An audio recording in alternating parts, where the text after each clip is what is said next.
Hey guys, we're all done with the install. I just took it out for a test drive. I went about 15 miles up the road on the interstate, turned around and came back. If you've driven Indiana roads, you definitely understand the expansion joints and the input the trailer always gives you.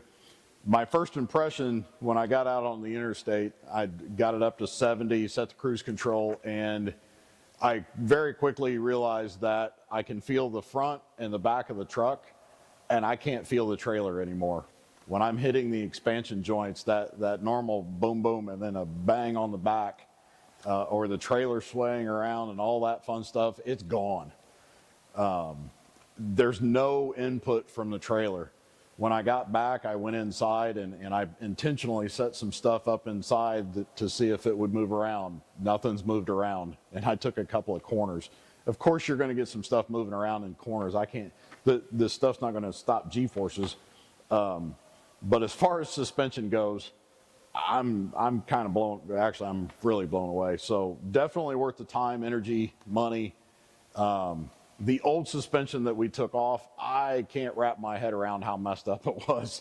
I knew it was bad. I didn't know it was as bad as it was. So pay attention to your suspension. We had some rear tire wear on this trailer. This is one of the reasons I started looking at it even before we did the roof on it. Before we started, I actually did an alignment check on this, and the front axle was 3/4 of an inch off from side to side. So that was part of the reason that we've had some tire wear.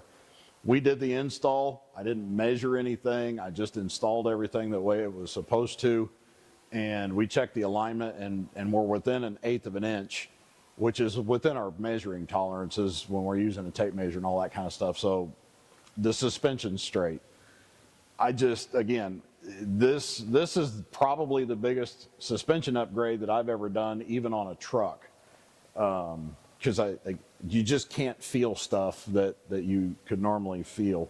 Total installation time, if you're going to do this yourself in your driveway, first of all, if you're going to do it in your driveway, it's got to be on flat, level ground. It's got to be on or not on gravel. It's got to be on concrete or something solid. You're picking the entire trailer up. This thing weighs 10,000 pounds. Don't put 10,000 pounds in the air, because you're going to take all 4 wheels and tires off, and it's going to be sitting there for 6 or 7 or 8 hours, and you're going to be underneath it. So be safe. Get the thing up on jack stands and cribbing and blocks, and make sure the stabilizers are down, and just be safe with it. Total install time, I'm going to say, if you're in your driveway and you've got all the proper tools and everything's laying in front of you, you're probably 6, 7, maybe 8 hours. Depends on how much time you take and how much you need to read through things. The first side, we were talking about doing this video, and we spent a lot of time and planned out, we want to make sure we get this shot, and hey, let's do a still shot here. Let's make sure we get the tool list and all that. The first side for us took us about 3 hours. And that was start to finish. The second side, we jammed that through. We still haven't looked at the video, but I think it was a couple hours. The first shock that we installed, it took 20 minutes to figure out exactly how all the bolts and everything line up. And then the other 3 shocks took us 20 minutes to do all 3 of them. So as you do it, it gets faster, but obviously you guys aren't going to do this more than once. If you want to have the system installed here, give the shop a call. We've got all the links and everything to the shop. If you want to purchase the RoadMaster system from us, we can do that. There's some shipping involved. This stuff's heavy. You're going to be around $150 to ship something. It comes in 2 boxes, and it's oversized, or it's not oversized, but it's heavy. But we can definitely help out with that. Hit the subscribe button. That helps us out. Our YouTube channel's growing. We're going to do a lot more installation videos on a lot of other stuff. We've still got the inside to do on this thing. And I think that covers everything. The last thing that we're going to do is we're going to fill out the warranty card. We're actually going to jump online, fill out the warranty card, make sure that all the information's in there. RoadMaster's got a really good limited lifetime warranty.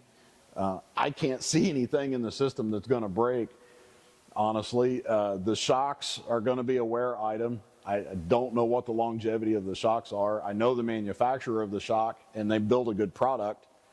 I'm sure there's some upgrades that we can do. I haven't got into the length and travel and all that kind of stuff, but basically all you're going to need to do is do all the normal stuff to suspension. Check your lug nuts, check the torque value maybe once a year on your suspension. Just make sure everything's in line. Check the shocks, make sure the shafts aren't leaking or anything like that, and then it's off to the races. But again, this is an awesome setup. We're looking forward to being a RoadMaster dealer and an installer here for a long time to come. There are other options. There's been some conversation about Torflex axles or different components. You know, we're a Lippert dealer, and Lippert has the center point suspension. That's a great setup too. There are other options. This option for this camper, I think, it's been money well spent, and we're looking forward to it. We are going to go in and do some spring hanger adjustments. The spring hangers on this trailer from the factory are 2 inches wide, and all of our springs are 1 3/4 inches. That's just a little gem that Keystone decided to give us back when they built the trailer in 2013.